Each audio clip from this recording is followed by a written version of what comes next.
کر دیا مولانا کہ نعرہ سب کا ایک تھا بھائی بھائی کا ماحول، کرسی نے ماحول بنایا جھگڑا اور لڑائی کا.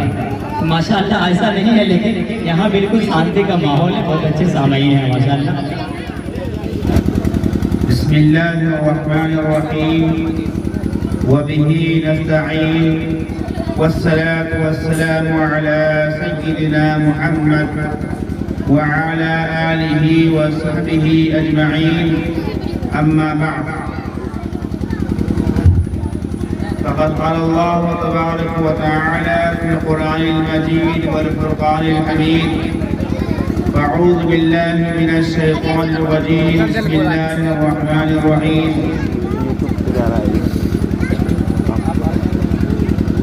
يا أيها الناس اتقوا ربكم الذي خلقكم من نفس واحدة وخلق منها زوجها وبث منهما رجالا كثيرا ونساء واتقوا الله الذي تساءلون به والأرحام إن الله كان عليكم رقيبا.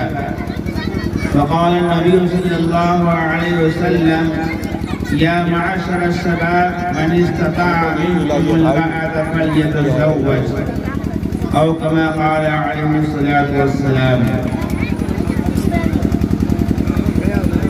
میرے قابل قدر بزرگوں اور دوستوں، یہ مجلس شادی کے موقع پر منعقد کی گئی ہے اور ہم لوگ ایک خوشی کے ساتھ،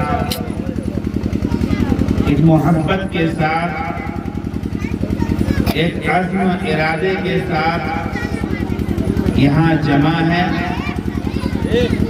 اللہ تعالی ہم سب کی حاضری کو قبول فرمائے اور اللہ تعالی اس شادی کو، اس جوڑوں کو اللہ قبول عطا فرمائے. ہر شرور اور فتن سے اللہ محفوظ عطا فرمائے.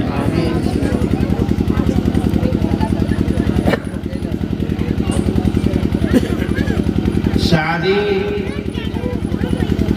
تمام انبیاء کرام کی سنت ہے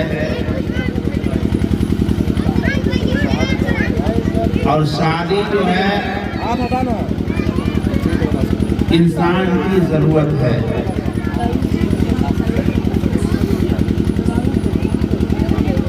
اللہ کے نبی صلی اللہ علیہ وسلم نے بھی کئی شادیاں کی، جس کا نمونہ ہمارے سامنے، آپ کے سامنے ہے.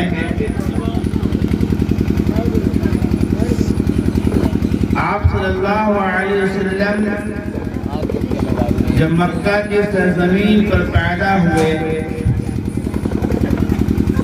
تو کفر و شرک عام تھا. لڑکیوں کی، عورتوں کی قدر نہیں کیا کرتے تھے. عورتوں کو عزت نہیں تھی. مکے کے لوگ ایک عورت ہے اور 10 مرد اس کے ساتھ ہے. جب شوق پورا ہو جاتا تھا اور جب معلوم ہوتا تھا کہ فلاں گھر میں ایک عورت ہے جو خوبصورت ہے، جبراً یہ پیسے والے چودھری اس عورت کو کھینچ کر لے آتا اور پہلے سے جو عورت گھر کے اندر موجود ہوتی تھی اس عورت کو دھکے مار کر گھر سے باہر نکال دیا کرتا. جب اس عورت کو حمل ٹھہرتا تھا، بچے پیدا ہوتے تھے، اس پر بھی لڑائیاں ہوا کرتی تھی. ایک مرد کہتا تھا کہ یہ بچہ میرا ہے، دوسرا کہتا تھا یہ بچہ میرا ہے. قرآن اندازی ہوا کرتی تھی، لڑائیاں ہو جایا کرتی تھی. اس طرح کا ظلم ہوا کرتا تھا مکے کے سرزمین پر. بیٹیوں کی عزت نہیں تھی. اگر لڑکی پیدا ہوتی تھی تو پیدا ہونے کے ساتھ ہی اسے زندہ زمین میں گاڑ دیا کرتا تھا، اور جب لڑکا پیدا ہوتا تھا تو اسے سنبھال کر رکھتا تھا. اس طرح سے ماحول بنا ہوا تھا. چنانچہ ایک شخص ہے، سفر میں جا رہا ہے، اس کی بیوی حاملہ ہے، اپنی بیوی کو وصیت کرتا ہے میں جا رہا ہوں سفر میں، 6 مہینے 8 مہینے کے بعد میری واپسی ہوگی. اگر لڑکی پیدا ہو جہاں پر اور لڑکیوں کو میں دفن کیا ہوں وہاں دفن کر دینا، اور لڑکا پیدا ہو تو اس لڑکے کو سنبھال کر رکھنا. یہ واقعہ سرکار دو عالم صلی اللہ علیہ وسلم کے سامنے وہ صحابی پیش کر رہا ہے. یہ واقعہ ایمان لانے سے پہلے کا ہے. جب وہ شخص سفر سے واپس آیا، پوچھا کیا ہوا؟ کہا کہ بیٹی ہوئی تھی، میں نے دفن کر دی. اس کا واقعہ یہ ہوا کہ اس عورت کو لڑکی پیدا ہوئی. اب ماں ہے، ظاہر سی بات ہے کوئی ماں اپنی اولاد کو نظر سے جدا نہیں کر سکتی، چاہے وہ اولاد اپاہج لوٹ لڑا کیوں نہ ہو، بیٹی کیوں نہ ہو، بیٹا کیوں نہ ہو، اسے نظر سے جدا نہیں کر سکتی.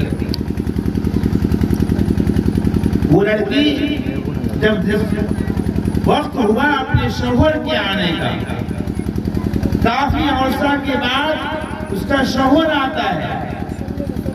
وہ عورت اپنے پڑوس میں ایک عورت سے بات کی کہ میرے شوہر کا ایسی ایسی وصیت ہے، اگر تم میری اس بچی کو سنبھال لو تو میں اپنے اس مرد کو سنبھال لوں گی.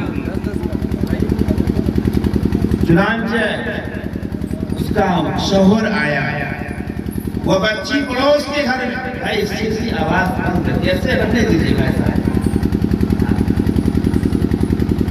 جیسے ہی مرد آیا تو کیا ہوا؟ کہا کہ لڑکی پیدا ہوئی تھی، میں نے دفن کر دیا. وہ شوہر زندگی گزارتا رہا، وہ پڑوس سے بچی آ جایا کرتی تھی. اس بچی کو اس اپنے والد سے بہت محبت ہو گئی. اسی آسنا میں دیکھتے دیکھتے بچی بڑی ہو گئی، بولنے کے قابل ہو گئی. اور جب وہ مرد، اس کا باپ شراب پیتا تھا، مکے کے سرزمین پر شراب لوگ عام تھی، دین کے اسلام کے آنے سے قبل، تو وہ بچی اس کو منع کرتی تھی کہ ابو یہ شراب ہے، شراب مت پیجیے. یہ بھی بہت مانوس ہو گئے، بچی بھی اپنے باپ سے بہت مانوس ہو گئی، بہت محبت کرنے لگی. محبت کرتے کرتے اتنی محبت ہو گئی، اتنی محبت ہو گئی کہ باپ کو جب سامنے بچی نہیں ہوا کرتی تھی تو باپ کھڑ جایا کرتا تھا. ایک دن اپنی بیوی کو کہا یہ بچی سے بہت زیادہ محبت ہو رہی کہ بتاؤ راز کیا ہے، بتاؤ راز کیا ہے. وہ ماں سمجھی کہ اب تو محبت میں ملوث ہو گیا ہے، اب تو ایسی گھٹنا، ایسا حادثہ کو انجام نہیں دے گا، کیونکہ محبت کی علامت ہے کہ انسان کو جب محبت ہو جاتی ہے تو اس محبت کی علامت میں، اس محبت میں آدمی جب گھس جاتا ہے تو آدمی کی دلوں کے اندر رحم پیدا ہو جاتا ہے، محبت پیدا ہو جاتی ہے. چنانچہ اس کی وہ اہلیہ نے کہہ دی کہ جب آپ سفر میں جا رہے تھے آپ نے وصیت کی تھی، جب آپ سفر سے واپس آئے تھے آپ نے جب مجھ سے پوچھا تھا میں نے جھوٹ بول دی تھی یہ بچی آپ ہی کی ہے۔ صحابہ کرام کا مجمع لگا ہوا ہے، اللہ کے رسول صلی اللہ علیہ وسلم بیٹھے ہیں، کوئی واقعہ سنا رہا ہے اللہ کے رسول صلی اللہ علیہ وسلم سے۔ وہ صحابی کہتے ہیں کہ اللہ کے رسول جب اتنی بات میرے کان کے پردے ٹکرائی کہ یہ بچی آپ کی ہے، مجھے غصہ آیا اور اتنا زور سے غصہ آیا میں اپنی اس محبت کو نفرت میں تبدیل ہو گئی، میں اپنی بیوی کو بھی مارنے لگا کہ تم نے جھوٹ کیوں بولی کہ یہ بچہ میرا نہیں ہے، یہ بچہ میرا ہے، یہ بچی میری ہے۔ چنانچہ غصے کی حالت میں تھا، بھوت سوار تھا، اے اللہ کے رسول صلی اللہ علیہ وسلم اس بچی کو میں اپنے ہاتھوں میں پکڑا اور میں اپنے گھروں میں گیا، کودال ہاتھ میں لیا اور اس بچی کو پکڑ کر اسی جنگل کی طرف روانہ ہوا جہاں پر اور بچوں کو میں نے دفن کیا تھا۔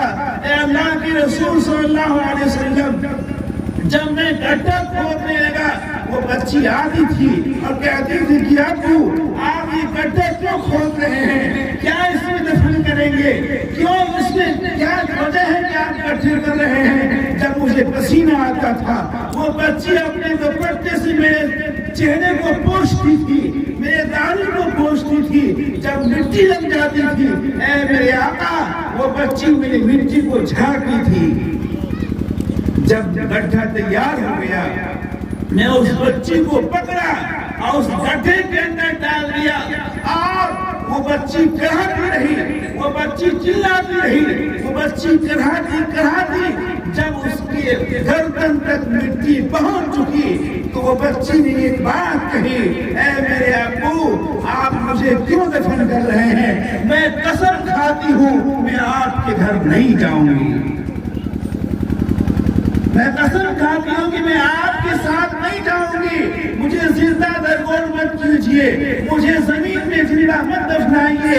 اے میرے ابو دنیا بہت بڑی ہے، میں کہیں بھی جا کر اپنے پیٹ کو پال لوں گی، میں کہیں بھی جا کر اپنے سانس کو لے لوں گی، اے میرے ابو میں قسم کھاتی ہوں کہ میں آپ کے گھر نہیں جاؤں گی، مجھے چھوڑ دیجیے۔ جب اتنی بات اللہ کے رسول میرے کان کے پردے تک ٹکرائی مجھے اور غصہ آیا، میں اپنی کودال کی بساٹ کو اس بچی کے سر پہ مارا۔ اے میرے آقا اس بچی کے سر سے جو خون کے فوارے نکلے تھے آج بھی وہ فوارے میرے جسم پہ نظر آتے ہیں۔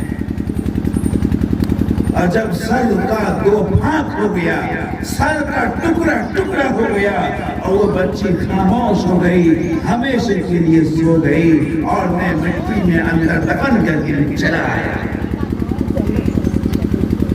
یہ ظالم، یہ ظلم اتنی عام تھی میرے دوستو، اللہ کے رسول صلی اللہ علیہ وسلم اتنی بات سننے کے بعد زار و قطار رونے لگے، صحابہ کرام بھی زار و قطار رونے لگے۔ اللہ کے رسول صلی اللہ علیہ وسلم نے فرمایا کہ لوگوں اگر تمہارے پاس بچی ہے تم کو اللہ نے ماں لڑکا اور لڑکی دونوں دیا ہے، تم کہیں سے بازار سے آؤ گے تو تمہارے سامنے بچی بھی آئے گی، بچے بھی آئیں گے۔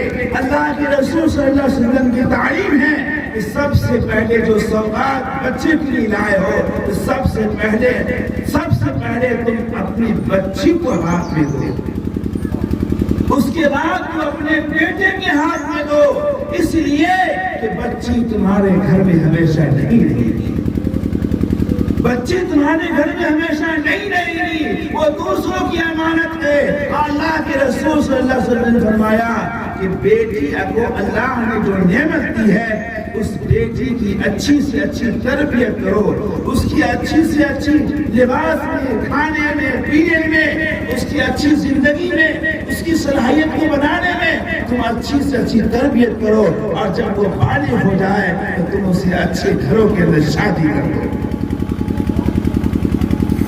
اللہ کے رسول صلی اللہ علیہ وسلم نے فرمایا کہ 4 بیٹیاں ہیں اور وہ 4 بیٹی کی شادی کر دیتا ہے، میں اس کی جنت میں ضمانت دیتا ہوں، وہ میرے ساتھ جنت میں رہیں گے۔ صحابہ کرام نے فرمایا کہ اسے 3 ہو تاکہ وہ بھی جنت میں رہیں گے، صحابہ کرام نے فرمایا اسے 2 ہو اور وہ بھی جنت میں رہیں گے، اس کہا جو 1 ہو تاکہ وہ بھی میرے ساتھ جنت میں رہیں گے، لیکن اس طرح سے رہیں گے جس طرح سے 2 انگلیاں ہیں، ایک شہادت کی انگلی، ایک بیچ کی انگلی، لیکن میں نبی ہوں، میرا مقام بلند ہے، میں اونچی درجے میں رہوں گا، تو لیکن تم میرے ساتھ رہو گے۔ اور صحابہ کرام نے فرمایا کہ اللہ کے نبی صلی اللہ علیہ وسلم اسے 1 بھی نہ ہو، اللہ کے نبی صلی اللہ علیہ وسلم نے فرمایا تمہیں خواہش ہے کہ میری بیٹی ہو، تاکہ ہاں اللہ کے رسول خواہش ہے کہ میری بیٹی ہو تاکہ تم بھی میرے ساتھ رہو گے۔ بیٹے کے کھانے میں، بیٹے کے پلانے میں، بیٹا کی پرورش میں اللہ کے رسول نے جنت کی بشارتیں نہیں دی ہے، بلکہ اللہ کے رسول صلی اللہ علیہ وسلم نے بیٹی کی تربیت پر، بیٹی کی اچھی سے اچھی شادی کر دینے پہ اللہ نے جنت کی بشارتیں دی۔ اسی لیے اللہ کے نبی صلی اللہ علیہ وسلم کو حضرت فاطمہ رضی اللہ تعالی عنہا سے بہت محبت تھی۔ اللہ کے نبی صلی اللہ علیہ وسلم نے شادی کا طریقہ بھی بتایا، زندگی گزارنے کا طریقہ بھی بتایا۔ ایک صحابی ہے بریدہ اسلمی رضی اللہ تعالی عنہ، کالے کلوٹے ہیں، رشتہ نہیں مل رہا ہے، صحابہ کرام بیٹھے ہوئے ہیں، وہ مرجھائے ہوئے ان کے ساتھ ہی بیٹھا ہوا ہے۔ اللہ کے نبی صلی اللہ علیہ وسلم نے فرمایا کہ بریدہ تم نے شادی کی نہیں؟ کہا کہ اللہ کے رسول کہ کالا کلوٹا انسان، پیسے میں نہیں ہے، میرے پاس دولت نہیں ہے، مجھے کون کیا دے گا، کون میری بیٹی دے گا؟ اللہ کے نبی صلی اللہ علیہ وسلم نے فرمایا جاؤ فلاں صحابی کے پاس، جاؤ فلاں صحابی کے پاس، اس کے پاس بیٹی ہے، اور کہا کہ محمد رسول اللہ نے پیغام بھیجا ہے، شادی کا پیغام بھیجا ہے۔ وہ تھوڑے سے پیسے میں آگے تھے، وہ تھوڑے سے پیسے میں آگے تھے۔ اس کے والد صاحب نے کہا کہ کس سے نکاح ہے؟ کہا کہ میں ہوں۔ کہا کہ تم سے؟ وہ کالا کلوٹا، تم سے نکاح ہوگا میری بیٹی کا؟ جا راستہ نہیں ملا تھا۔ وہ بیٹی تھی تو صحابیہ تھی، وہ پردے میں تھی، وہ بات وہ جملہ سن لی، وہ اندر سے کہتی ہے کہ میرے ابو، آپ جس کو کالا کہتے ہیں، آپ جس کو غریب کہتے ہیں، سب سے پہلے یہ بات دیکھ لیجئے کہ پیغام بھیجنے والا تو 14ویں رات کا چاند ہے۔ پیغام بھیجنے والا تو 14ویں رات کا چاند ہے، جسے آپ غریب کہتے ہیں، وہ پیغام بھیجنے والا پوری دنیا، پوری کائنات کا نبی ہے۔ اس سے بڑھ کر کوئی غریب، اس سے بڑھ کر کوئی امیر نہیں ہو سکتا۔ اللہ کے نبی صلی اللہ علیہ وسلم نے اپنی شادیاں فرمائی، صحابہ کرام کی بچیوں کا نکاح پڑھایا۔ اللہ کے نبی صلی اللہ علیہ وسلم نے بتایا طریقہ۔ جب سب سے پہلی شادی اللہ کے نبی صلی اللہ علیہ وسلم کی ہوئی حضرت خدیجہ رضی اللہ تعالی عنہا سے، آپ صلی اللہ علیہ وسلم کی عمر 25 سال، خدیجہ رضی اللہ تعالی عنہا کی عمر 40 سال اور 45 سال کی آتا ہے، آپ سے عمر میں زیادہ ہے۔ آج کا ہمارا ماحول، ہمارا معاشرہ کا کیا حال ہے؟ کیا حال ہے؟ لڑکی تلاش کرتے کرتے، لڑکا تلاش کرتے کرتے لڑکی کی عمر بڑھ جاتی ہے، لڑکی کی عمر نکل جاتی ہے۔ دیکھا جاتا ہے پیسہ والا ہونا چاہیے، دیکھا جاتا ہے خوبصورت ہونی چاہیے، دیکھا جاتا ہے ہنرمند ہونی چاہیے۔ ٹھیک ہے آپ دیکھیے، لیکن اتنا نہ دیکھیے کہ آپ کی عمر کٹ جائے، آپ کی عمر کٹ جائے۔ اللہ تبارک و تعالیٰ نے اسے بھی پیدا کیا، اللہ نے آپ کی بیٹی کو بھی پیدا کیا ہے۔ یقین مانیے دونوں کا جوڑا لگایا اللہ تبارک و تعالیٰ نے۔ اللہ کے رسول صلی اللہ علیہ وسلم نے فرمایا کہ جب تمہارے سامنے اچھا رشتہ آ جائے تو تم اسے انکار نہ کرو، اور اللہ کے نبی نے فرمایا اگر دیندار لڑکا آ جائے، دیندار گھر آ جائے تو تم اسے فوقیت دو، اسے ترجیح دو۔ یہ مت دیکھو ان کو کہ مولوی ہے، نمازی، حاجی ہے، یہ غریب ہے، یہ مت دیکھو. اللہ تبارک و تعالیٰ اسی میں تمہاری خیر ہے، اسی میں تمہاری خیر ہے. اللہ کے نبی صلی اللہ علیہ وسلم نے جو شادیاں فرمائی، یہ عمر کا دیکھ لیجیے. اللہ کے نبی صلی اللہ علیہ وسلم کی عمر شریف کم ہے، یتیم ہے، پیسے نہیں ہیں، مالداری نہیں ہے. اور خدیجہ رضی اللہ تعالی عنہ مکے کے اندر بہت بڑی مالدار ہے، بہت بڑی مالدار ہے، بزنس مین ہے. جب پیغام پہنچا، پیغام دی گئی، تو حضرت خدیجہ رضی اللہ تعالی عنہ فرماتی ہیں کہ جب اللہ کے نبی صلی اللہ علیہ وسلم ایک مرتبہ تجارت میرے کام میں ہاتھ بٹانے کے لیے مجبور رکھا، تو حضرت خدیجہ فرماتی ہیں کہ میں نے اپنی آنکھوں سے دیکھا کہ آپ صلی اللہ علیہ وسلم جیسے چل رہے ہیں تو دھوپ کا سایہ ہو رہا ہے، دھوپ کا سایہ ہو رہا ہے، دھوپ نہیں لگ رہی تھی. اللہ کے نبی صلی اللہ علیہ وسلم کو بخار لگا ہے، مجھے محسوس ہوا کہ واقعی میں دوائی والا نہیں ہے بیماری یار، یہ اللہ کا خاص بندہ ہے. وہ دوائی والا نہیں ہے بیماری. اور آج کے اس ماحول میں، ہمارے معاشرے میں، ہماری سوسائٹی میں